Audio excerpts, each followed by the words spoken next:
الحمدللہ صاحب الجلالہ والصلاة والسلام علی نبی صاحب رسالہ اما بعد۔ آج انشاءاللہ 21ویں پارے کی تفسیر بیان کی جائے گی۔ 21ویں پارے میں اللہ تعالیٰ نے 5 صورتوں کو بیان فرمایا۔ سورہ عنکبوت، سورہ روم، سورہ لقمان، الف لام میم سجدہ اور سورہ احزاب، یہ 5 صورتیں ہیں جو اللہ تعالیٰ نے 21ویں پارے میں بیان فرمائیں۔ اللہ تعالیٰ نے پارے کی ابتدا اس آیت سے فرمائی، اتل ما اوحی الیک من الکتاب واقیم الصلاۃ، جو کچھ وحی آپ کی طرف کی گئی ہے آپ اس کی تلاوت کیجئے اور ان لوگوں کو سنا دیجئے، ان تک اللہ کا پیغام پہنچا دیجئے کہ اللہ تعالیٰ ان سے کیا چاہتے ہیں، تاکہ ان کو اللہ تعالیٰ کے احکامات کا پتہ چل جائے اور یہ اللہ تعالیٰ کے احکامات کو پورا کریں۔ اے نبی آپ ان کو بتا دیجئے کہ اللہ ان سے کیا چاہتا ہے۔ اے نبی آپ ان کو اللہ تعالیٰ کے احکامات پوری طرح سمجھا دیجئے۔ اللہ تعالیٰ نے اپنے نبی کے ایک فریضے کا ذکر کیا کہ نبی کے ذمے ہوتا ہے کہ نبی اپنی امت تک دین کی تعلیمات کو پہنچائے، کہ نبی لوگوں تک اللہ تعالیٰ کی وہ ساری باتیں پہنچائے جو اللہ تعالیٰ نے اس کو پہنچانے کا حکم عطا فرمایا۔ جو کچھ اللہ تعالیٰ نے وحی کی ہے وہ نبی کے ذمے ہوتا ہے کہ وہ لوگوں تک پہنچائے، تاکہ لوگوں کو اس کے ذریعے سے ہدایت ملے، تاکہ لوگ اس کے ذریعے سے ہدایت حاصل کریں اور کامیاب ہو جائیں۔ یہ نبی کی ذمہ داری ہے۔ آگے کیا حکم دیا؟ واقیم الصلاۃ، اور یہ نبی نماز بھی قائم کیجئے۔ یہ نبی نماز قائم کیجئے تاکہ آپ کی امت بھی آپ کو دیکھ کر نماز پڑھنا شروع کر دے۔ نماز یہ اتنی بڑی نعمت ہے کہ نماز سے بڑھ کر شریعت کے اندر کوئی اور عبادت نہیں ہے۔ نماز اللہ تعالیٰ نے 5 وقت فرض کی ہے، اور جو انسان کے اوپر فرض ہوتا ہے وہ اس کے ذمہ قرض ہوتا ہے، فرض کو ہر صورت ادا کرنا ہے۔ شریعت نے نماز کو معاف نہیں کیا۔ آج ہم لوگ نماز کو بلا کسی عذر چھوڑ دیتے ہیں، اور نماز پڑھنے والے جماعت کو بغیر کسی عذر کو چھوڑ دیتے ہیں۔ اللہ تعالیٰ ہمیں صحیح طرح نماز پڑھنے کی توفیق عطا فرمائے، اور نماز کو قائم کرنے کا حکم ہے۔ اقیم الصلاۃ، نماز کو قائم کیجئے۔ پورے قرآن میں احادیث کے پورے ذخیرے کو اگر دیکھ لیا جائے، کہیں بھی نماز ادا کرنے کا حکم نہیں ملتا، نماز کو قائم کرنے کا حکم ملتا ہے۔ اور نماز کا قائم کرنا یہ ہوتا ہے کہ انسان نماز کو اس کی شرائط، اس کے ارکان اور خشوع و خضوع کے ساتھ ادا کرے۔ خشوع و خضوع کیا ہوتا ہے کہ دل کو حاضر رکھنا، نماز کے اندر اپنے دل کو اللہ کی طرف متوجہ کرنا، یہ انسان کا خشوع ہے کہ پوری نماز کے اندر انسان اللہ تعالیٰ کی طرف متوجہ رہے۔ اور اس کا آسان طریقہ یہ ہے کہ انسان جو کچھ پڑھ رہا ہے اس کی طرف نظر رکھے۔ انسان جو کچھ تلاوت کر رہا ہے اس تلاوت کی طرف نظر رکھے، انشاءاللہ نماز میں اس کا دھیان اللہ کی طرف رہے گا، باہر نہیں جائے گا۔ اور اگر دھیان بھٹک جائے تو پھر دوبارہ لے آئیں، دوبارہ اللہ تعالیٰ کی طرف دھیان لے آئے، پھر دھیان بھٹک جائے، پھر دھیان اللہ تعالیٰ کی طرف لے آئے۔ لیکن ایسا نہ ہو کہ مطمئن ہو کے بیٹھ جائے اور ایک نماز کی آٹومیٹک کیفیت شروع ہو جائے، کہ انسان کو پتہ بھی نہ ہو، آ کے نماز شروع کرے اور نماز ختم ہو جائے۔ پہلی تکبیر سے آخری سلام تک انسان کو کہیں خدا یاد ہی نہ آئے، ایسی نماز نہ ہو۔ نماز میں شیطان سے مقابلہ کریں، کبھی وہ آپ پہ غالب آئے گا، کبھی آپ اس پہ غالب آئیں گے۔ اس کے بعد اللہ تعالیٰ نے اس آیت کو ذکر کیا، ان الصلاۃ تنہی عن الفحشاء والمنکر، کہ نماز بے حیائی سے اور برے کاموں سے روکتی ہے۔ نماز بے حیائی سے بھی روکے گی، آپ نماز صحیح پڑھے تو نماز آپ کو برے کاموں سے بھی روکے گی۔ یہاں بہت سارے لوگ یہ اعتراض کرتے ہیں کہ ہماری نماز ہمیں برائی اور بے حیائی سے نہیں روکتی۔ آپ کی نماز نماز تو ہو، وہ کہتے ہیں کہ ہم عرصہ دراز سے نماز پڑھ رہے ہیں، لیکن ہماری نماز ہمیں گناہوں سے نہیں روک رہی۔ حضرت حسن بصری رحمۃ اللہ علیہ نے فرمایا، من لم تنہہ صلاۃہ عن الفحشاء والمنکر فلیست صلاۃہ بصلاۃ وہی وبال علیہ، کہ حضرت حسن بصری رحمۃ اللہ علیہ فرماتے ہیں کہ جس شخص کی نماز اسے بے حیائی سے، برے کاموں سے نہ روکے، فلیست صلاۃہ بصلاۃ، تو اس کی نماز نماز کہلانے کے لائق ہی نہیں ہے۔ وہی وبال علیہ، اور یہ نماز اس کے گردن پر وبال ہے۔ احادیث سے معلوم ہوتا ہے کہ جب انسان بے دلی کے ساتھ نماز ادا کرتا ہے تو اللہ تعالیٰ کے دربار میں مقبول نہیں ہوتی، بلکہ وہ اس کے منہ پر مار دی جاتی ہے، وہ قبول نہیں کی جاتی، اللہ تعالیٰ کے دربار میں پیش کرنے کی وہ لائق ہی نہیں ہوتی۔ اور بہت سارے مفسرین نے اس اعتراض کا یہ جواب دیا ہے کہ آپ کی نماز اگر آپ کو برائی اور بے حیائی سے نہیں روک رہی تو اللہ تعالیٰ نے جو فرمایا کہ ان الصلاۃ تنہی عن الفحشاء والمنکر، کہ نماز بے حیائی اور بری باتوں سے روکتی ہے، تو جس وقت آپ حالت نماز میں ہوتے ہیں کم سے کم اس وقت تو بے حیائی اور برے کاموں سے رک جاتے ہیں۔ یعنی کہ حالت نماز تو آپ کو بے حیائی اور برے کاموں سے روک رہی ہے۔ جس وقت آدمی نماز میں ہوگا اس وقت تو بے حیائی نہیں کرے گا نا، اس وقت تو انسان برے کام نہیں کرے گا نا۔ اگر بے حیائی اور برے کام کرے گا تو اس وقت نماز ٹوٹ جائے گی، حالت نماز اس کو بے حیائی اور برے کاموں سے روک دے گی۔ یہ مفسرین نے اس اعتراض کا جواب دیا ہے، اور صحیح بات یہی ہے حسن بصری رحمۃ اللہ علیہ کی کہ اگر انسان کی نماز نماز کہلانے کے قابل ہو جائے تو انسان کو بے حیائی سے بھی روکے گی اور برے کاموں سے بھی روکے گی۔ جس کی نماز اچھی ہو جائے دین کے سارے امور اس کے اچھے ہو جائیں گے۔ حضرت عمر رضی اللہ تعالیٰ عنہ نے اپنے تمام حکام کی طرف یہ خط بھیجا، ان اہم امورکم عندی الصلاۃ، کہ تمہارے معاملات میں سے، تمہارے تمام کاموں میں سے سب سے اہم کام میرے نزدیک نماز ہے۔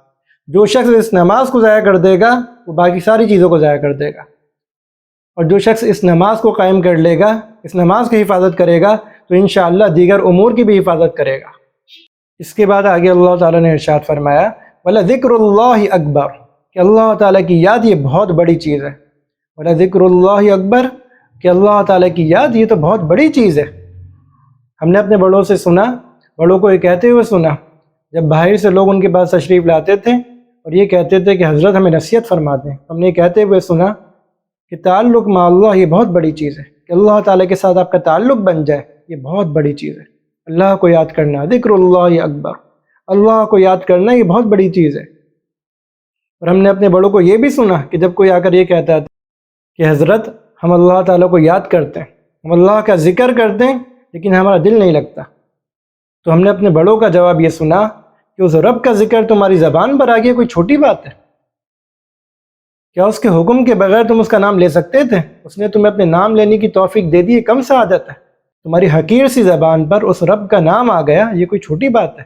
دل نہیں لگ رہا، دل لگا لو، لیکن اس عمل کو بھی چھوٹا نہ سمجھو کہ اللہ تعالیٰ نے تمہیں اپنے نام لینے کی توفیق عطا فرما دی۔ کس رب کا نام تمہاری زبان پہ آیا؟ وَلَا ذِكْرُ اللَّهِ اکبر، کہ اللہ کو یاد کرنا یہ بہت بڑی چیز ہے، بہت بڑی چیز ہے۔ اس کے بعد اللہ تعالیٰ نے سورہ روم کا ذکر کیا، الف لام میم غلبت الروم فی ادنی الارض ومن بعد غلبہم سیغلبون، کہ اللہ تعالیٰ نے رومیوں کا ذکر کیا کہ رومی ابھی زمین کے کچھ حصے میں مغلوب ہو چکے ہیں، ابھی تھوڑے عرصے کے بعد یہ پھر غالب آ جائیں گے۔ رومی اور فارسیوں کی لڑائی چل رہی تھی، رومی اہل کتاب تھے اور فارسی یہ آتش پرست تھے۔ کفار مکہ آتش پرستوں کے ساتھ تھے اور مسلمان رومیوں کی حمایت کرتے تھے، کیونکہ رومی عیسائی تھے اور اہل کتاب تھے اور ان کے پاس آسمانی دین آیا تھا۔ کفار مکہ ان کو ناپسند کرتے تھے اور کفار مکہ یہ کہتے تھے کہ جس طرح آتش پرست جن کے پاس کوئی آسمانی دین نہیں آیا، نہ وہ کسی آسمانی دین کے ماننے والے ہیں، وہ آسمانی دین والوں پر غالب ہو گئے، ہم بھی تم پر غالب آئیں گے۔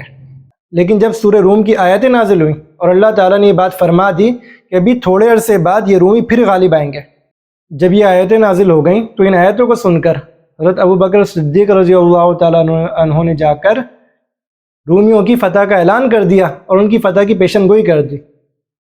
یہ سن کر اب ابی ابن خلف نے ان سے شرط لگائی، شرط میں یہ طے ہوا کہ 3 سال کی مدت رکھیں گے اور 10 اونٹ انعام کے طور پر رکھیں گے۔ اگر 3 سال کی مدت میں رومی غالب آ گئے تو ابی ابن خلف حضرت ابو بکر صدیق رضی اللہ تعالیٰ عنہ کو 10 اونٹ دے گا، اور اگر رومی غالب نہیں آئے 3 سال کی مدت میں تو حضرت ابو بکر صدیق رضی اللہ تعالیٰ عنہ یہ ابی ابن خلف کو 10 اونٹ دیں گے۔ جب حضرت ابو بکر صدیق رضی اللہ تعالیٰ عنہ نے یہ بات آ کر آپ صلی اللہ علیہ وآلہ وسلم کے سامنے عرض کی اور آپ کو اس بات کی اطلاع کی تو آپ نے فرمایا زد فی الخطر و ابد فی الاجل، کہ انعام کو بڑھا دو، انعام کی رقم کو بڑھا دو، اونٹ بڑھا دو، 10 سے 100 کر دو، اور مدت بھی بڑھاؤ، مدت کم سے کم 9 سال کر دو۔ تو حضرت ابو بکر صدیق رضی اللہ تعالیٰ عنہ ابی ابن خلف کے پاس گئے، بولا مدت بڑھا لیتے ہیں، 3 سے 9 سال کر لو اور انعام 100 اونٹ کر لو، تو وہ اس پہ راضی ہو گیا، کیونکہ اس کا خیال تو یہ تھا کہ اب رومی غالب نہیں آئیں گے، آتش پرستوں نے انہیں ایسی شکست دی ہے۔ اور یہ اس وقت کا واقعہ کہ ابھی شرط کی حرمت نازل نہیں ہوئی تھی، ابھی دونوں جانب سے شرط لگانے کو حرام قرار نہیں دیا گیا تھا، تو اس وقت یہ شرط لگا دی گئی۔ آپ صلی اللہ علیہ وآلہ وسلم نے ہجرت کر لی، غزوہ بدر پیش آیا۔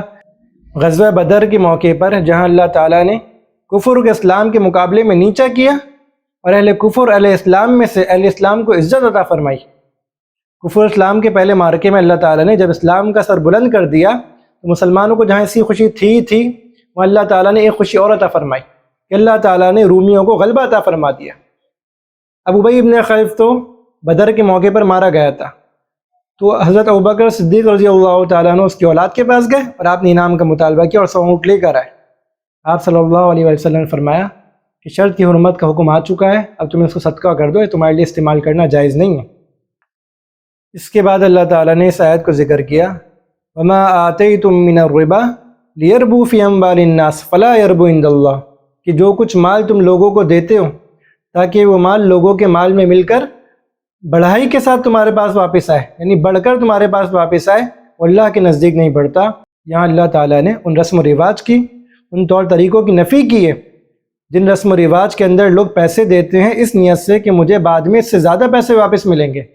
جو لوگ ہدایہ دیتے ہیں، تحفے دیتے ہیں یا کوئی بھی چیز دیتے ہیں اس نیت سے کہ بعد میں مجھے اس سے زیادہ ملیں گے، تو اللہ تعالیٰ نے فرما دیا تم تو اسے بڑھائی کے لیے دیتے ہو، تم اپنا مال دے رہے ہو تاکہ تمہیں بڑھا کر واپس ملے، یہ اللہ کے نزدیک نہیں بڑھتا، اللہ اسے گھٹا دیں گے، اللہ اس مال سے برکت کو ختم کر دیں گے، اس کی قوت خرید ختم ہو جائے گی۔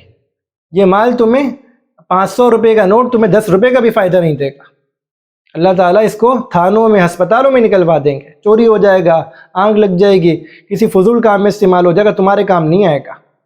آج ہمارے معاشرے میں یہی رسم چل رہی ہے کہ لوگ شادی بیاہ میں لفافے دیتے ہیں یہ سوچ کر کہ جب یہ ہماری شادی میں آئے گا، جب یہ ہماری تقریب میں آئے گا تو ہمیں اس سے زیادہ دے گا۔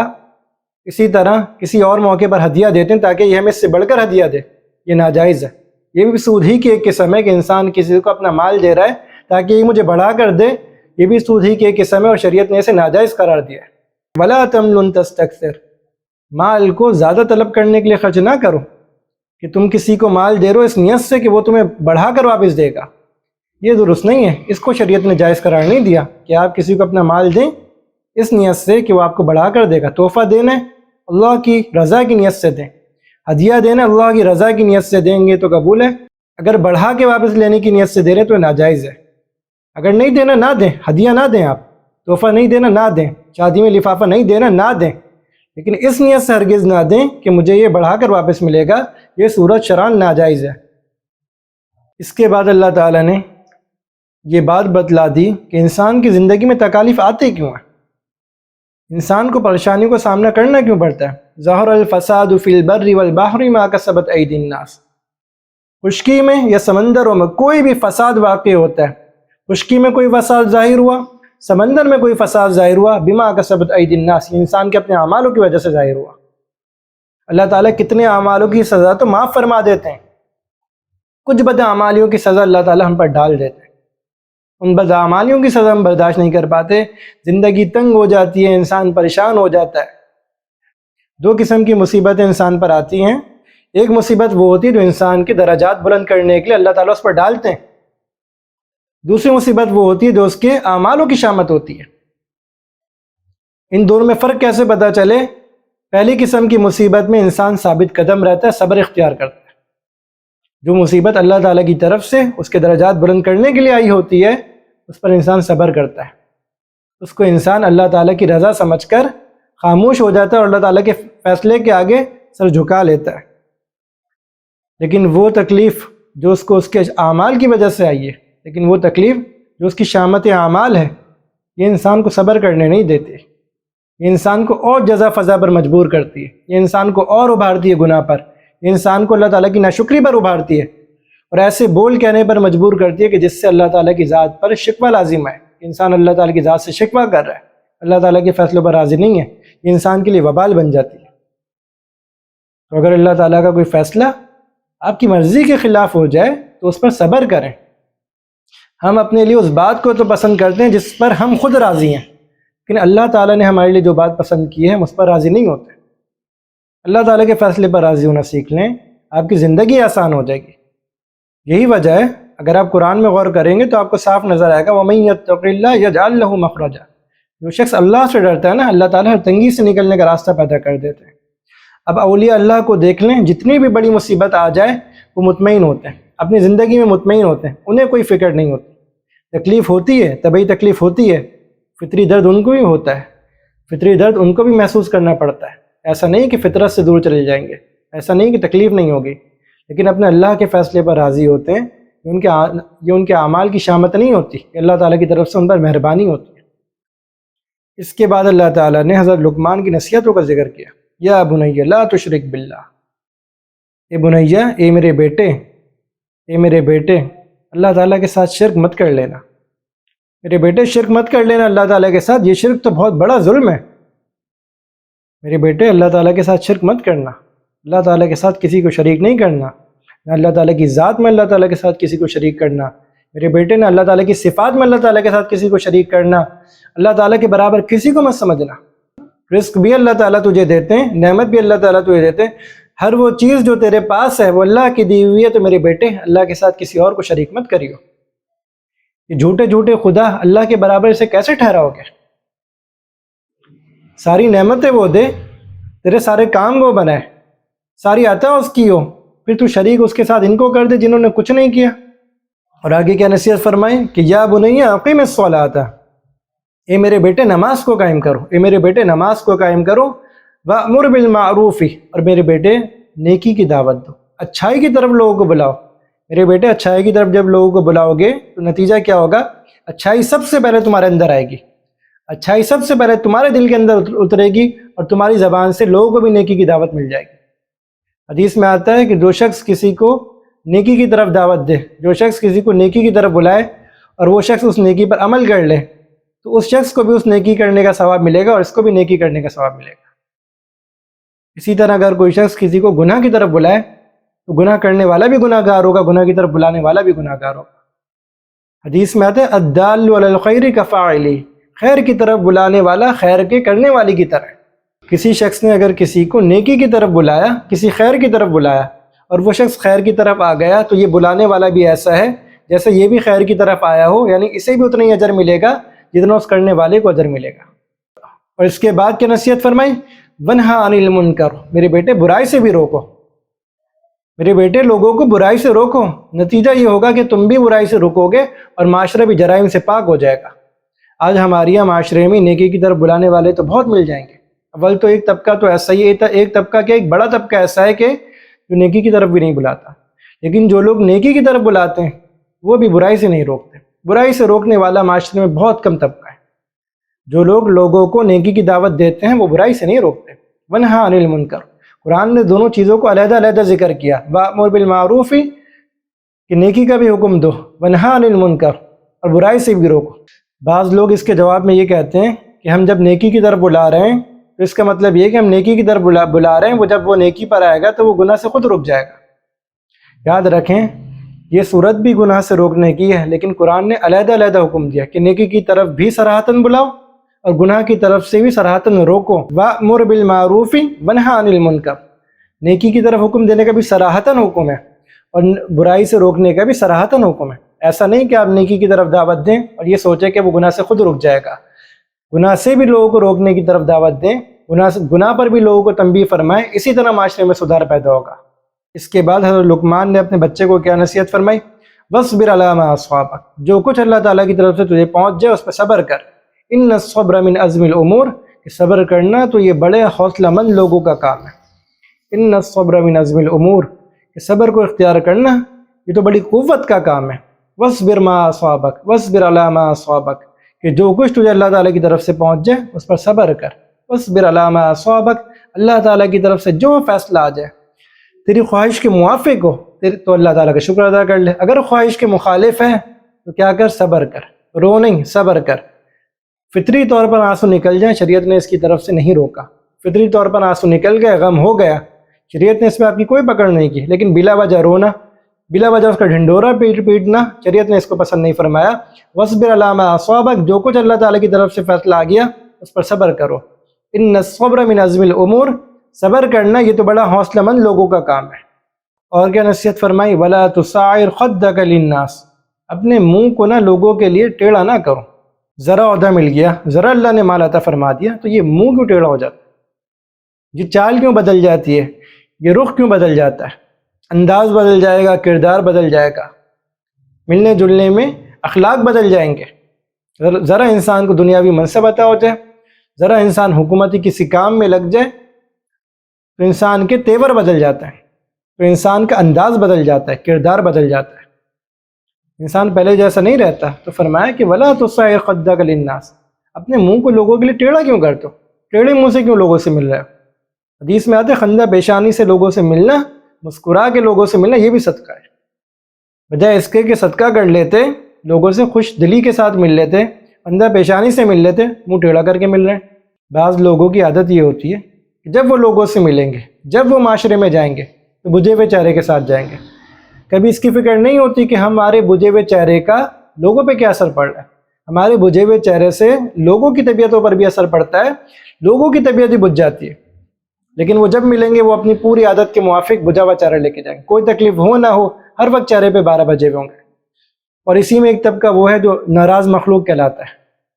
یہ اللہ تعالیٰ کی ناراض مخلوق ہے جو ہر ایک سے ناراض ہے، بھائی سے بھی ناراض، بہن سے بھی ناراض، دوستوں سے ناراض، رشتہ داروں سے ناراض، خالوں سے ناراض، پھپھوں سے ناراض، ہر ایک سے ناراض ہے۔ یہ کیا ہوا؟ فلاں نے یہ کر دیا، فلاں نے یہ کر دیا، فلاں نے یہ کر دیا، اس نے مجھے یوں کہا، اس نے اس طرح کہا، اس نے اس طرح سنا، ہر ایک سے ناراض ہے، کسی سے خوش نہیں ہے۔ معاشرے میں ایک طبقہ یہ بھی پایا جاتا ہے جسے ناراض طبقہ کہتے ہیں، کہ ہر ایک سے ناراض ہے، کسی سے خوش نہیں ہے۔ ساری دنیا میں لے دے کر یہ ایک ہی اچھا انسان بچا ہے، باقی ساری دنیا خراب ہے، سب سے ناراض ہے۔ تو یہ عادت ختم کرنی چاہیے۔ یہ عادت کوئی اچھی بات نہیں ہے کہ آپ لوگوں سے بجھے ہوئے چہرے کے ساتھ، ٹیڑھے منہ کے ساتھ مل رہے ہیں۔ اس عادت کو ختم کریں، خندہ پیشانی کے ساتھ ملیں، یہ بھی آپ کے لیے صدقہ ہے۔ قیامت کے دن ایک نیکی کے لیے جب پورے معاشرے میں گھومیں گے نا، اور پورے محشر کے میدان کا چکر لگا لیں گے، تو والدین بھی نیکی نہیں دیں گے، کوئی دوست نہیں دے گا، کوئی یار نہیں دے گا۔ تو بجائے اس کے یہ جو چھوٹی چھوٹی نیکیوں کو ضائع کرتے ہیں نا، کہ خندہ پیشانی سے ملنا، یہ بھی صدقہ ہے۔ ان نیکیوں کو جمع کر لیں کہ کل محشر کے اندر لوگوں کے پاس گھومنا نہ پڑے، کسی کے پاس جا کے رسوا نہ ہونا پڑے۔ دے گا تو کوئی بھی نہیں، رسوا ہی ہوگا آدمی جا کر۔ اس کے بعد اللہ تعالیٰ نے ان 5 چیزوں کا ذکر کیا کہ جن 5 چیزوں کو اللہ تعالیٰ کے علاوہ کوئی نہیں جانتا، نہ کوئی ولی جانتا ہے، نہ کوئی پیر جانتا ہے، نہ کوئی نبی جانتا ہے۔ یہ 5 باتوں کا علم اللہ تعالیٰ کے علاوہ کسی کو بھی نہیں ہے۔ وہ 5 باتیں کون سی ہیں؟ ان اللہ عندہ علم الساعہ، کہ قیامت کب واقع ہوگی اس کا علم اللہ تعالیٰ کو ہے۔ وَيُنَزِّلُ الْغَيْثَ، اور وہی بارشوں کو نازل کرتا ہے، بارش کا علم بھی اللہ تعالیٰ کے پاس ہے۔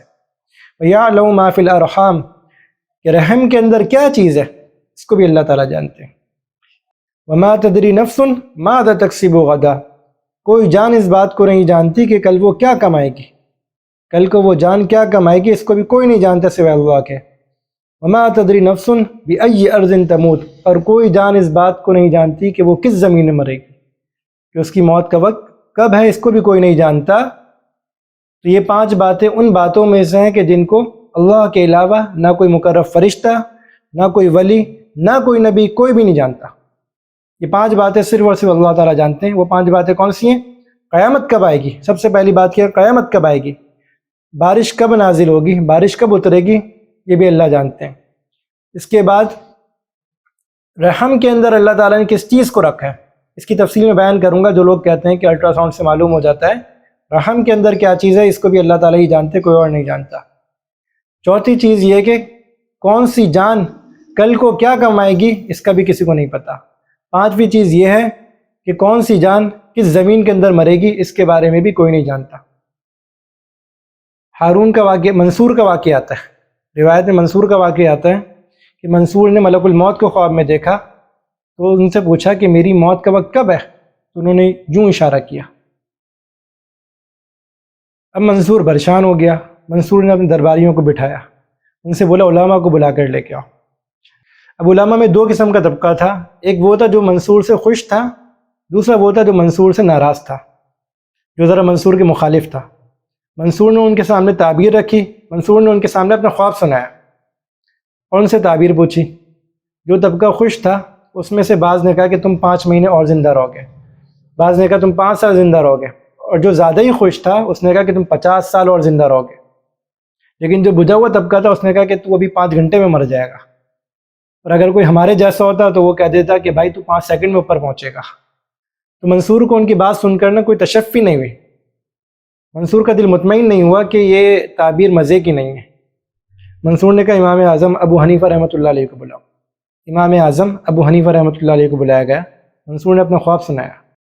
تو امام صاحب نے اس کی تعبیر یہ دی کہ جب تم نے فرشتے سے پوچھا کہ میری موت کب آئے گی، تو اس نے تمہیں قرآن کی اس آیت کی طرف اشارہ کیا کہ جس میں ان 5 باتوں کا ذکر ہے کہ ان 5 باتوں کو اللہ کے علاوہ کوئی نہیں جانتا، اور ان 5 باتوں میں ایک بات یہ بھی ہے کہ کس جان کو کس زمین میں کب موت آئے گی، اس کو بھی اللہ تعالیٰ کے علاوہ کوئی نہیں جانتا، تو انہوں نے تمہیں اشارہ کر دیا کہ بھائی جو بات تم مجھ سے پوچھ رہی ہو ان 5 باتوں میں سے جنہیں اللہ کے علاوہ کوئی نہیں جانتا، تو میں تمہیں کیسے بتاؤں؟ روایت یہی ہے کہ اللہ تعالیٰ ہی جانتے ہیں کہ قیامت کب واقع ہوگی، بارش کب نازل ہوگی، اور رحم کے اندر کیا چیز ہے، اور کون سی جان کل کیا کمائے گی اور کون سی جان کب مرے گی۔ اسی طرح حضرت سلیمان علیہ السلام کے سلطنت کے اندر ایک آدمی تھا، وہ آپ کی مجلس میں بیٹھا ہوا تھا، تو دیکھا کہ ملک الموت اسے غور غور کر دیکھ رہے ہیں، وہ پریشان ہو گیا، اور اس نے حضرت سلیمان علیہ السلام سے درخواست کی کہ مجھے نا ذرا دور جگہ لے جائیں، ہوا کو حکم دے کہ مجھے دور جگہ پہنچا دیں۔ جیسے ہی ہوا نے اسے دور مقام پر پہنچا دیا، وہاں اس نے فوراً دیکھا کہ ملک الموت کھڑے ہوئے، تو ملک الموت سے اس نے پوچھا کہ تم مجھے غور غور کر کیوں دیکھ رہے تھے؟ تو ملک الموت نے یہ بات بتائی کہ میں حیران تھا کہ اللہ تعالیٰ نے مجھے حکم دیا کہ تیری یہاں روح قبض کروں، تو وہاں کیا کر رہا ہے؟ تو یہ انسان خود ہی اپنی موت کی طرف چلے گیا، کسی انسان کو نہیں پتہ وہ کہاں مرے گا، یہ اللہ تعالیٰ کی طرف سے فیصلہ تھا، موت کب آئے گی کہاں آئے گی یہ کوئی نہیں جانتا۔ اس کے بعد اللہ تعالیٰ نے غزوہ احزاب کا ذکر کیا۔ غزوہ احزاب میں ہوا یہ تھا کہ مسلمانوں اور یہود کے درمیان، یہود کا قبیلہ بنو نذیر تھا، ان کے درمیان اس بات پر صلح ہوئی تھی اور یہ عہد نامہ ہوا تھا کہ وہ ہمارے خلاف، مسلمانوں کے خلاف کسی کی مدد نہیں کریں گے، اور جب مسلمانوں پر کوئی دشمن آئے گا تو وہ بھی مسلمانوں کے ساتھ جنگ میں شریک ہوں گے۔ یہودیوں نے کیا کیا کہ یہودیوں کی فطرت کے اندر مخالفت بیٹھی ہوئی تھی، یہودیوں کی فطرت کے اندر سازش تھی اور عہد کو توڑنا تھا۔ انہوں نے کفار مکہ کو خط لکھا اور ان کو مجبور کیا کہ وہ ایک لشکر تیار کریں، اور ان کی مالی مدد بھی کی، اور ان سے مطالبہ یہ کیا کہ اپنا لشکر جمع کرو اور اطراف کے تمام قبائل کو لے کر مسلمانوں پہ چڑھائی کرو، تم ایک طرف سے تم حملہ کرو گے اور اندر سے ہم مخالفت کر دیں گے، بیرونی حملہ تم کرنا، اندرونی جڑیں ہم کاٹیں گے، نتیجہ یہ ہوگا کہ مسلمان صف ہستی سے مٹ جائیں گے۔ وَمَكَرُوا وَمَكَرَ اللَّهُ وَاللَّهُ خَيْرُ الْمَاكِرِينَ، ایک تدبیر وہ کر رہے ہیں، ایک تدبیر تمہارا اللہ کر رہا ہے، اللہ خیر الماکرین، اللہ بہترین تدبیر کرنے والا، کرتے رہو، کتنی تدبیریں کرو گے، اللہ جن کے ساتھ انہیں نہیں مٹا سکتے۔ اب ہوا کیا کہ وہ لوگ اپنا لشکر لے کر آنے لگے، تو اللہ تعالیٰ نے بذریعہ وحی آپ صلی اللہ علیہ وسلم کو اطلاع فرما دی۔ آپ نے صحابہ سے مشورہ کیا کہ وہ ایک بڑا لشکر لے کر آ رہے ہیں، کفار مکہ خود تو آئے اطراف کے تمام قبائل کو لے کر آ گئے کہ آ جاؤ آج مسلمانوں کو صف ہستی سے مٹانا ہے۔ آپ صلی اللہ علیہ وسلم نے اللہ کے حکم سے مشورہ کیا، وَشَاوِرْهُمْ فِي الْأَمْرِ، اپنے صحابہ سے مشورہ کیجئے، اللہ کے نبی کو حکم دیا جا رہا ہے اپنے صحابہ سے مشورہ کیجئے۔ معلوم یہ ہوا کہ چھوٹوں سے مشورہ کرنے میں بھی آدمی بے عزت نہیں ہو جاتا، چھوٹوں سے مشورہ کرنے میں انسان کی عزت کم نہیں ہو جاتی، بڑے ہیں بڑوں سے مشورہ کریں، بلکہ بڑوں کے مشورے کو فیصلہ سمجھیں، اور اگر بڑے نہیں ہیں تو چھوٹوں سے ہی مشورہ کر لیں، آپ چھوٹے نہیں ہو جائیں گے۔ آپ صلی اللہ علیہ وآلہ وسلم نے صحابہ سے مشورہ کیا۔ حضرت سلمان فارسی رضی اللہ تعالیٰ عنہ نے عرض کیا، یا رسول اللہ، ہم تو دشمن کا مقابلہ ایسے کرتے تھے کہ ہم خندقیں کھودتے تھے، جس کے نتیجے میں یہ ہوتا تھا کہ دشمن خندق کو پار نہیں کر پاتا تھا، اور پار کرنے کی کوشش کرے گا تو خندق میں اترے گا تو ہم تیر برسا دیں گے۔ تو آپ صلی اللہ علیہ وسلم کو ان کا یہ مشورہ پسند آ گیا، آپ نے خندقیں کھودنے کا حکم دیا اور خود بھی اس میں لگ گئے۔ صحابہ رضوان اللہ علیہ مجمعین پہ قربان جائے، سخت گرمی، کھانا پینا کچھ نہیں، نبی کا حکم آ گیا، اللہ کا حکم آ گیا، پروانوں کی طرح لپکتے تھے، پیٹوں پہ پتھر باندھ کر خندقوں کو کھود دیا، اتنی بڑی خندقیں کھودی کہ کفار کا لشکر اسے عبور نہیں کر سکا۔ اللہ تعالیٰ نے یہاں سے ہوائیں بھیج دیں، ایسی ہوائیں چلیں، ان کی دیغیں الٹ گئیں، ان کے خیمے اکھڑ گئے، ان کی سواریاں بکھر گئیں، وہ سمجھ گئے کہ ہم کچھ نہیں کر سکتے، وہ لشکر نامراد لوٹا، وہ لشکر ناکام ہو گیا، اللہ تعالیٰ نے اس لشکر کو ناکام کر دیا۔ ابھی مسلمان یہاں سے فارغ ہوئے، فوراً جبریل امی آ گئے کہ نبی آپ زیرہ اتار رہے ہیں؟ ہم نے تو نہیں اتاری، ہم تو عذاب میں بھی آپ کی طرف سے لڑنے کے لیے آئے ہوئے تھے، نبی آپ کے سپاہی بن کر ہم بھی آئے ہوئے تھے، آپ نے زیرہ اتار دی، ہم نے نہیں اتاری۔ نبی چلیں یہود کی طرف، آج یہود کا کام نپٹائیں گے، آج یہود کو نہیں چھوڑیں گے، چلیں یہود کی طرف۔ آپ صلی اللہ علیہ وسلم یہود کی طرف قافلے کو لے کر روانہ ہوئے اور جا کے پورے قلعے کا محاصرہ کر لیا۔ قلعے کا محاصرہ کئی دن تک جاری رہا۔ جب یہود یہ سمجھ گئے نا کہ اب ہمارا کچھ نہیں بنے گا، اب ہم نہیں بچ سکتے، تو انہوں نے یہ صلح کی کہ ہم حضرت سعد بن ابی وقاص رضی اللہ تعالیٰ عنہ، غالباً حضرت سعد بن ابی وقاص رضی اللہ تعالیٰ عنہ کا نام لیا، کہ ان کی صلح پر ہم نیچے آئیں گے، کہ یہ ہمارے بارے میں جو فیصلہ کر دیں گے ہم اس پر راضی ہیں۔ ان کے ذہن میں یہ تھا کہ حضرت سعد بن ابی وقاص رضی اللہ تعالیٰ عنہ سے ہماری پہلے دوستی رہ چکی ہے، وہ ہمارے بارے میں نرمی کا فیصلہ کریں گے۔ حضرت سعد بن ابی وقاص رضی اللہ تعالیٰ عنہ کو احزاب کے موقع پر، غزوہ احزاب جسے کہا جاتا ہے، غزوہ خندق بھی کہا جاتا ہے، اس کے موقع پر کہیں سے ایک تیر آ کے لگ گیا تھا، اور اس تیر سے آپ کا خون بہت بہہ چکا تھا اور آپ کمزور بہت ہو گئے تھے، آپ بیمار تھے، آپ کو لایا گیا۔ آپ صلی اللہ علیہ وآلہ وسلم نے پوچھا کہ سعد کیا فیصلہ ہے؟ سعد بن ابی وقاص رضی اللہ تعالیٰ عنہ اللہ کے شیروں میں سے ایک شیر تھے۔ فرمایا کہ یا رسول اللہ، ان کے جتنے لڑنے والے، جتنے ان کی لڑائی میں شریک ہونے والے لوگ ہیں، سب کو قتل کر دیں، سارے مردوں کو قتل کر دیں اور ساری عورتوں کو باندی بنا دیں، ساری عورتوں کو غلام بنا دیں۔ آپ صلی اللہ علیہ وسلم نے فرمایا کہ سعد نے اللہ کا فیصلہ کیا، سعد نے وہ فیصلہ کیا جس پہ اللہ اور اس کا رسول راضی ہے۔ یہی ہوا کہ ان کے مردوں کو قتل کر دیا گیا اور عورتوں کو غلام بنا لیا گیا۔ جنگ احزاب کی، غزوہ احزاب کی اللہ تعالیٰ نے کیفیت کو بیان کیا۔ هنالک ابتلی المؤمنون، اس وقت مسلمانوں کو آزمایا گیا، وزلزلوا زلزالا شدیدا، شدید طریقے سے ہلایا اللہ تعالیٰ نے، مسلمانوں کو آزمایا گیا اور شدید طریقے سے ہلا کر اللہ نے دیکھا ایمان دل میں اترا ہے کہ نہیں اترا۔ کوئی سوچے ذرا کہ کیسا عالم ہوگا، باہر سے اتنا بڑا لشکر حملہ کرنے کے لیے آ گیا ہے، پورے کفار مکہ، پورا عرب کے تمام قبائل ان کی مخالفت پر اتر آئے، اندر بھی ایسا سانپ موجود ہے جو کمر میں خنجر گھوپے گا۔ یہود ان کی ہمیشہ سے عادت یہ رہی ہے کہ دوستی کا ہاتھ بڑھا کر ہمیشہ پیٹھ پر خنجر گھوپتے، ہمیشہ کمر پہ وار کریں گے، یہود کی عادت رہی ہے۔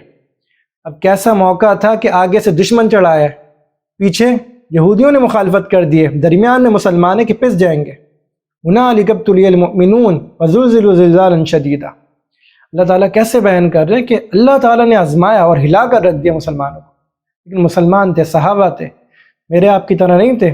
صحابہ رضوان اللہ علیہم اجمعین کی مقدس جماعت تھی، اللہ کے نبی کے ستارے تھے، اصحابک النجوم، میرے صحابہ ستاروں کی طرح، ستارے تھے، اللہ کے نبی کے ستارے تھے۔ ڈٹ گئے، کھڑے ہو گئے، جان جائے گی جانے دو، مال جائے گا جانے دو، بیوی جائے گی جانے دو، بچے جائیں گے جانے دو، والدین جائیں گے جانے دو، اسلام کی خاطر جو چیز جائے گی جانے دو، ہم سب قربان کر دیں گے اپنے رسول پر۔ یہ صحابہ کے جذبات تھے، کھڑے ہو گئے، بھوکے تھے، پیاسے تھے، دھوپ تھی، کوئی مسئلہ نہیں، کھودیں گے خندق۔ اللہ تعالیٰ نے پھر چمکایا ایسا کہ آج 1400 سال بعد بھی ہم ادب سے نام لیتے ہیں۔ رضی اللہ تعالیٰ عنہ ان کے نام کے آگے لگانا اپنی سعادت سمجھتے ہیں۔ صحابہ کو اللہ نے مقام عطا فرمایا، میں کیا رضی اللہ ان کے نام کے آگے لگاؤں گا، خود اللہ نے ان کی رضا کا اعلان قرآن میں کیا، رضی اللہ عنہم ورضوا عنہ، کہ اللہ ان سے راضی ہے اور وہ بھی اللہ سے راضی ہے۔ اللہ تعالیٰ ہمیں صحیح طرح دین سیکھ کر اور اس پر صحیح طرح عمل کرنے کی توفیق عطا فرمائے، اور آگے بھی دین کو صحیح طرح پھیلانے کی توفیق عطا فرمائے۔ وآخر دعوانا ان الحمد للہ رب العالمین۔